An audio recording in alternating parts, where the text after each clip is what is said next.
नमस्कार साथियों, स्वागत है आपका हमारे YouTube channel AIMS study circle में। और आज जिस टॉपिक को लेकर हम आए हैं वो काफ़ी इम्पोर्टेंट है आने वाले उत्तराखंड पीसीएस मेंस के लिए भी और यूपीएससी के लिए भी, जो 28 तारीख को है प्री वाला एग्ज़ाम।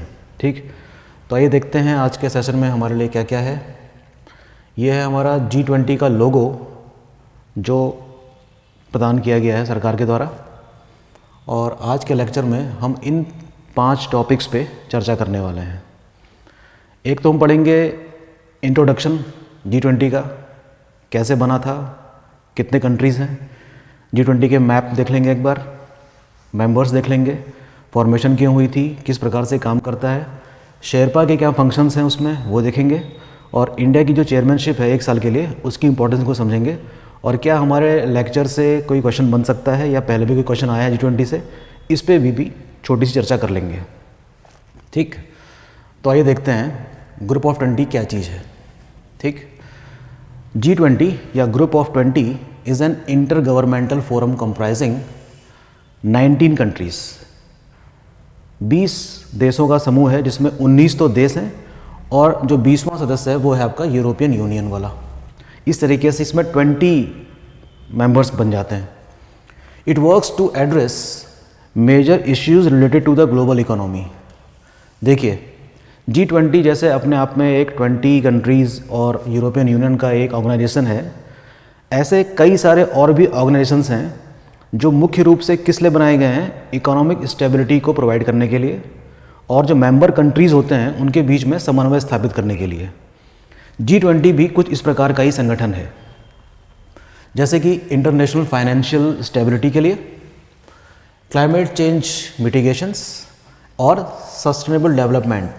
ये 4 या 5 जो बिंदु हैं, इन सब चीज़ों को ध्यान में रखकर G20 की रचना की गई थी या उसका संगठन किया गया था। ठीक, G20 membership consist of world largest developed and emerging economies, यानी कि ये ऐसा समूह है देशों का जिसमें डेवलप्ड कंट्रीज़ भी शामिल हैं और डेवलपिंग कंट्रीज लाइक इंडिया या चाइना या ब्राज़ील, इनको भी इसमें शामिल किया गया है। ओके, अब देखते हैं इसमें फैक्चुअल क्वेश्चंस भी इन पॉइंट से ही बनेंगे। वो ये कि जो G20 मेंबर्स जो हैं ये टोटल मिलाकर वर्ल्ड की 80% GDP का प्रतिनिधित्व करते हैं पूरे वर्ल्ड की इकोनॉमी में। 75% ऑफ इंटरनेशनल ट्रेड इन 20 देशों के बीच में होता है, और ये पूरा कंट्रीब्यूट करते हैं कितना, वर्ल्ड की लगभग 60% पॉपुलेशन को भी। ठीक, don't you think these are important facts, these are very important for the upcoming examination. Okay, इसी प्रकार से अब हम देखते हैं इसमें, ये रहा आपका G20 का मैप। जो पिंक आप कलर देख रहे हैं ये वे देश हैं जो G20 के क्या हैं, मेंबर्स हैं। ओके, जिसमें इंडिया भी शामिल है। देखिए, पाकिस्तान और मिडिल ईस्ट वाले कई कंट्रीज़ में शामिल नहीं है, सिर्फ G20। सदर्न हेमिस्फेयर में ब्राज़ील, अर्जेंटीना, साउथ अफ्रीका और ऑस्ट्रेलिया है। ठीक है ना, तो काफ़ी इंपॉर्टेंट मैप है ये भी। आगे देखते हैं G20 में, देखते हैं कौन कौन से मेंबर्स हैं। Argentina, Australia, Brazil, Canada, China, France, Germany, India, Indonesia, ये सारे मिलाकर करीब 20 हैं, और इसमें यूरोपियन यूनियन भी है। And US is also the very important nation of this group. Fine, तो ये तो हो गए मेंबर्स, फैक्चुअल है, ये आपको पता चल जाएगा पढ़ के। आगे देखते हैं, मेंबर्स के अलावा जो कंट्रीज़ हैं, इनके अलावा कुछ ऐसे एडिशनल मेंबर्स भी हैं जो वर्ल्ड की सबसे बड़ी ऑर्गेनाइजेशंस हैं, वो भी इसमें काम करती हैं साथ में। जैसे additionally there are 9 guest countries and 14 multilateral organisation as participants of G20। ये जितनी भी ऑर्गेनाइजेशंस हैं ये अपने आप में काफ़ी इंपॉर्टेंट हैं, इन सब का अपना महत्व है, ये आप जानते ही हैं। जैसे कि UNO, वर्ल्ड की सबसे बड़ी संस्था कह सकते हैं इसको हम। WTO, इसका महत्व आप समझते ही हैं। WHO, World Bank and IMF, International Labour Organisation, Association of South East Asian, यानी कि आसियान वाले के जो ग्रुप हैं वो भी इसमें शामिल हैं। ठीक, अफ्रीकन यूनियन शामिल है इसमें, और इंटरनेशनल सोलर अलायंस, जिसको मैंने येलो कलर में हाईलाइट किया है, ये तो इंडिया एक फाउंडिंग मेंबर्स में से एक था, जो पेरिस में जो एग्रीमेंट हुआ था, ठीक है ना, क्लाइमेट चेंज को लेकर, इस चीज़ के लिए काफ़ी इंपॉर्टेंट है। और भी कई सारे मेंबर्स हैं इसमें। ठीक, तो G20 अपने आप में क्या, is a multilateral framework addressing various global issues. तो G20 क्या है? एक ऐसा मल्टीलेटरल फ्रेमवर्क है जो कई प्रकार के वैश्विक मुद्दों को ध्यान में रखकर बनाया गया है, जिसका पॉलिटिक्स से कोई मतलब नहीं है। Okay, this is very important. तो 20 कंट्रीज़ और यूरोपियन यूनियन के साथ मिलकर ये कुछ एडिशनल मेंबर्स भी हैं जो इसके साथ मिलकर काम करते हैं। ठीक, वेरी इंपॉर्टेंट। नेक्स्ट थिंग कि G20 की स्थापना करी क्यों गई? वाई G20 वॉज फॉर्म्ड, देख लेते हैं इसमें। The group of 20 was formed in 1999।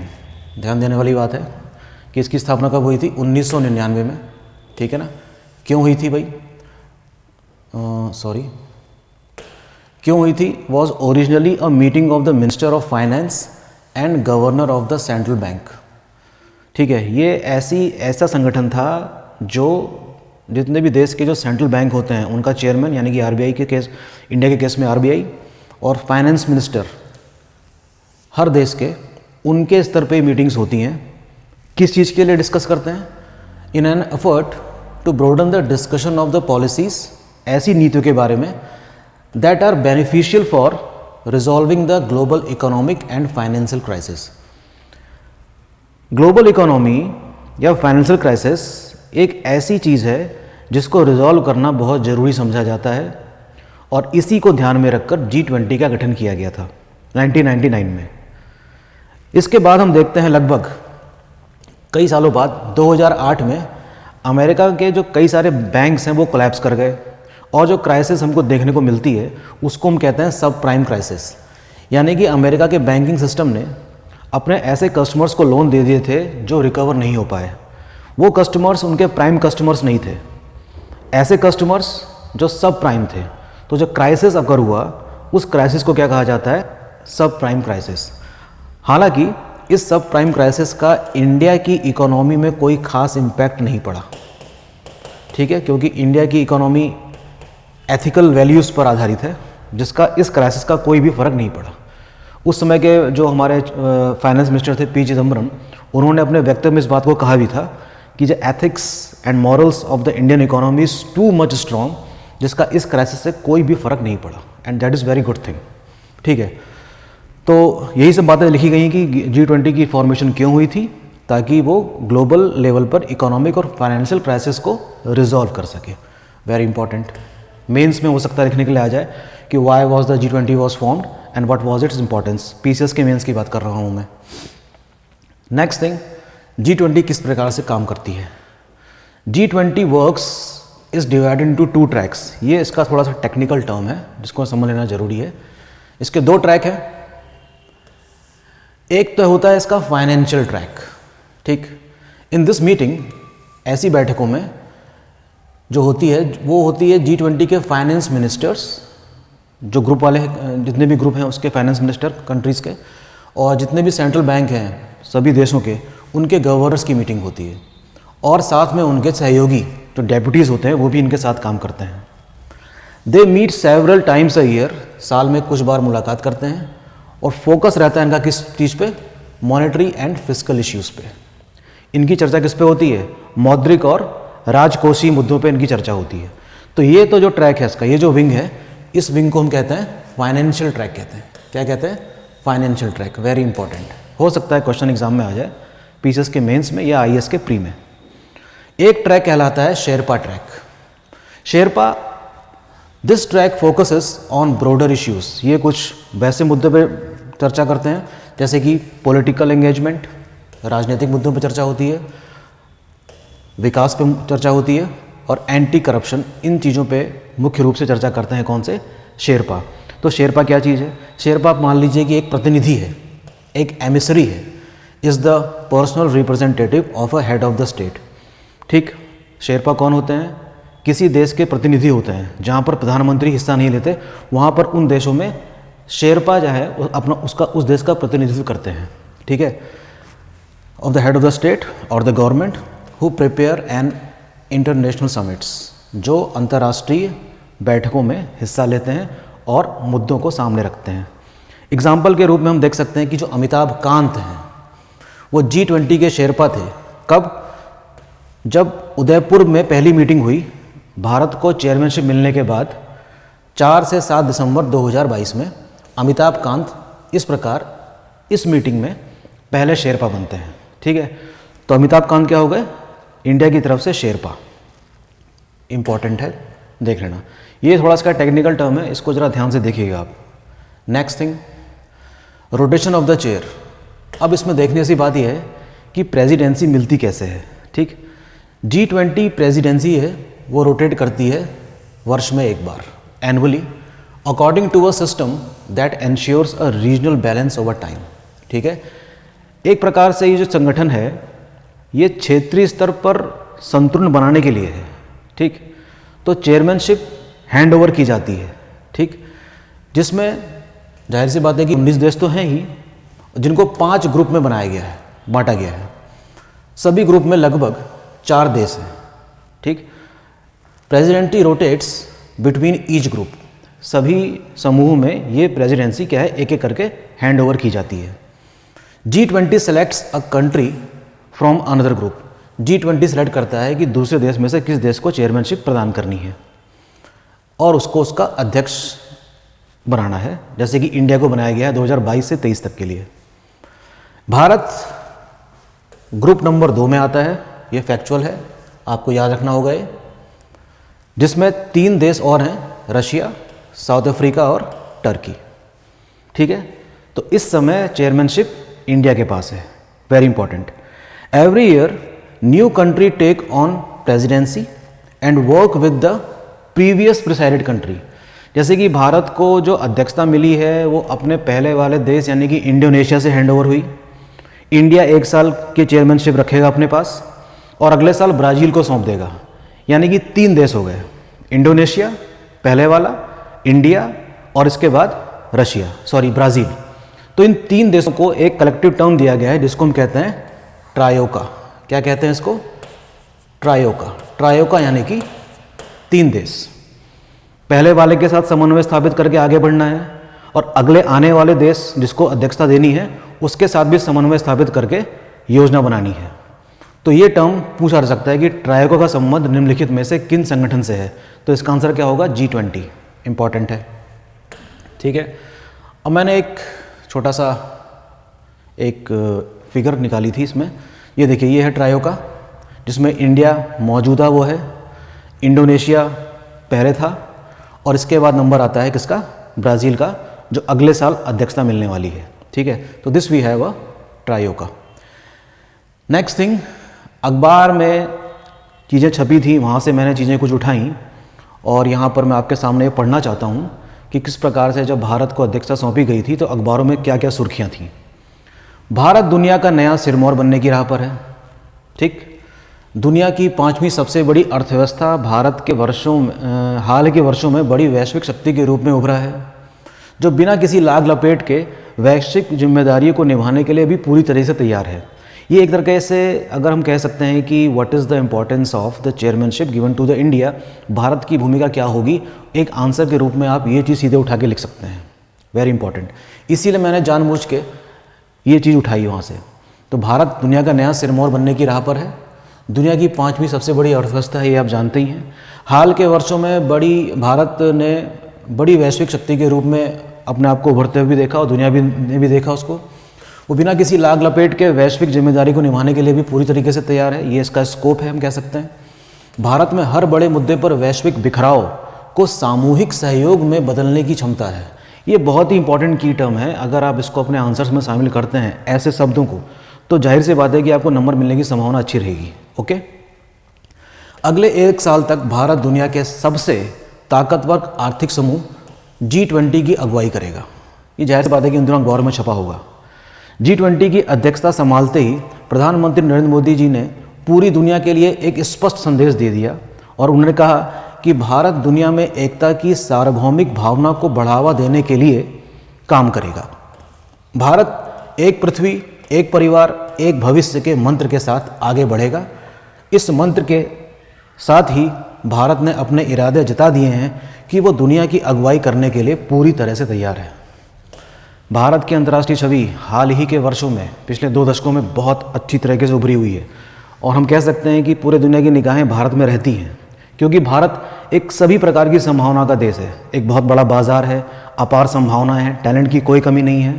ठीक, तो इस चीज़ को ध्यान में रखकर G20 की जो अध्यक्षता है, जो 1 साल के लिए भारत को मिली है, ये एक मील का पत्थर साबित होगी आगे चल के।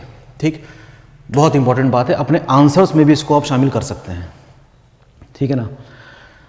अच्छा, ये जो 1 साल है, 1 दिसंबर 2022 से लेकर 30 नवंबर 2023 तक, इसमें भारत 200 बैठकों की मेजबानी करेगा साल भर।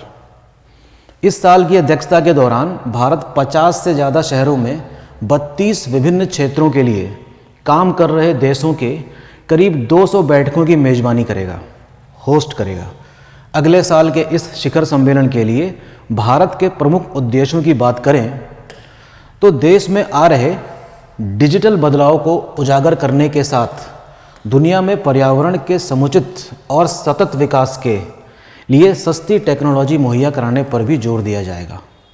तो ये सारे काम भारत को मिले हैं, भारत को दिखाना है कि क्या क्या संभावनाएं मौजूद हैं और किस प्रकार से भारत राह भी दिखा सकता है आने वाले पीढ़ी को भी, और आने वाले समय में भी भारत एक बड़े भाई की भूमिका निभा सकता है अपने छोटे देशों के लिए।